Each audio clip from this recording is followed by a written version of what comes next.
तमिलनाडु सरकार में मंत्री और मुख्यमंत्री स्टालिन के बेटे उदयनिधि चर्चा में हैं। वजह है सनातन धर्म पर दिया उनका बयान।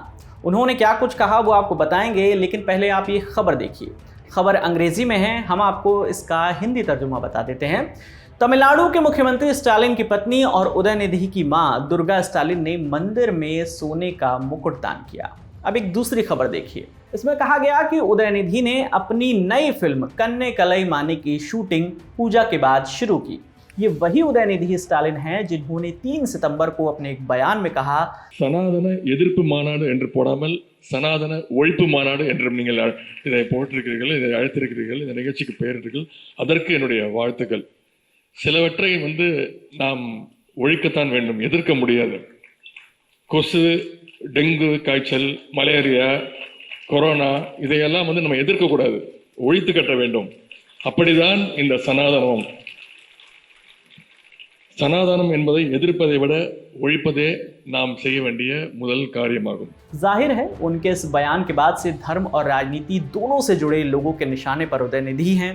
राजनीतिक टिप्पणियों पर भी बात करेंगे, लेकिन पहले उदयनिधि के पॉलिटिकल करियर पर एक नजर डाल लेते हैं। 45 साल के उदयनिधि का तमिल फिल्म इंडस्ट्री में सिक्का चलता है। वो एक एक्टर हैं, प्रोड्यूसर हैं और फिल्म डिस्ट्रीब्यूटर भी हैं। साल 2008 में उन्होंने अपना फिल्मी करियर शुरू किया था।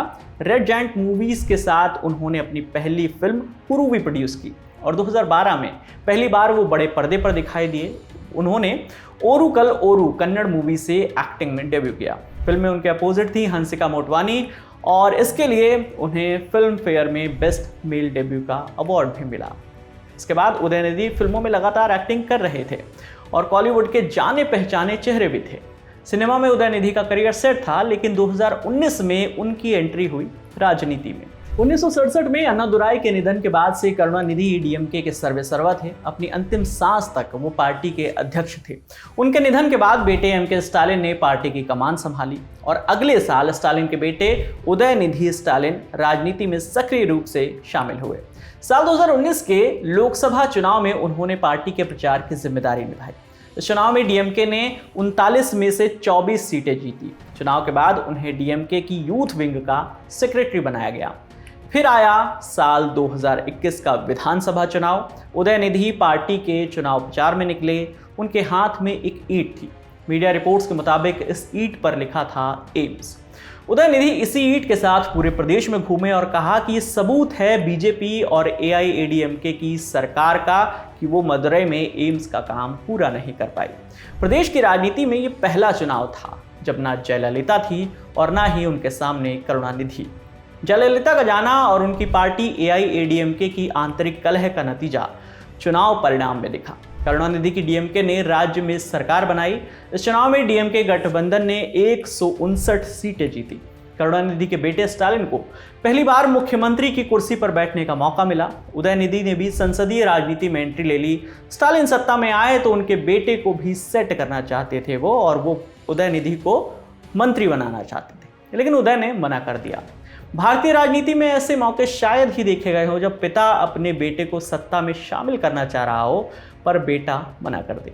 इंडियन एक्सप्रेस की एक रिपोर्ट के मुताबिक उदयनिधि ने कहा कि फिल्म इंडस्ट्री में उनके कुछ कमिटमेंट्स हैं, इसी वजह से वो मंत्रिमंडल में शामिल नहीं होंगे। तब उदयनिधि ने मंत्री बनने से इनकार कर दिया था, लेकिन दिसंबर 2022 में उन्हें मुख्यमंत्री स्टालिन ने अपने मंत्रिमंडल में शामिल कर ही लिया।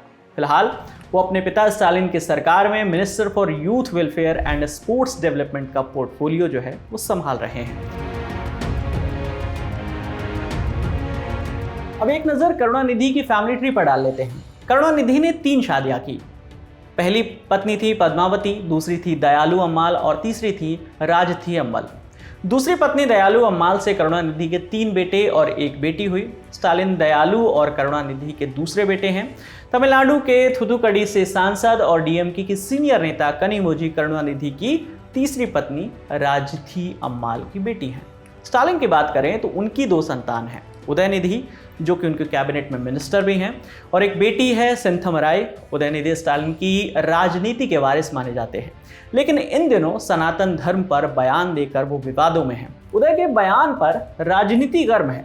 बीजेपी उनके बयान पर आग बबूला नजर आ रही है। ये कोई बाई चांस मुंह से निकला बयान नहीं था। ये बाकायदा एक कॉन्फ्रेंस हो रही है जिसका शीर्षक है इरेडिकेशन ऑफ सनातन धर्म। हिंदी में कहेंगे सनातन धर्म का समूल नाश। It was well thought after, well written, with a proper design, with a proper conclusion. और यह भी मुझे आश्चर्य हो रहा है, मुंबई में बैठक खत्म हुई और 24 घंटे में धमाका। मैं पूछना चाहता हूं कि ये उदयनिधि को किसने लिख के दिया था कागज, और इसमें इस गठबंधन का क्या रोल है? उदयनिधि की पार्टी विपक्ष के गठबंधन इंडिया का हिस्सा है। बीजेपी के नेता कांग्रेस से इस मसले पर लगातार सवाल पूछ रहे हैं। इस पर कर्नाटक सरकार में मंत्री और कांग्रेस के राष्ट्रीय अध्यक्ष मल्लिकार्जुन खड़गे के बेटे प्रियांक खड़गे ने जवाब दिया है। उन्होंने कहा, जो भी धर्म बराबरी को बढ़ावा नहीं देता और आपको मानव के तौर पर सम्मान नहीं देता, वह धर्म नहीं है। जो भी धर्म बराबरी का अधिकार नहीं देता है और आपके साथ इंसान जैसा व्यवहार नहीं करता है, वो बीमारी से कम नहीं है। तो इस पूरे मुद्दे पर आपकी क्या राय है, हमें कमेंट करके ज़रूर बताइएगा। आपके लिए तमाम जानकारी लेकर आए थे हमारे सहयोगी सौरभ त्रिवेदी। मेरा नाम है विकास वर्मा। देखते रहिए दी लल्लन टॉप। शुक्रिया।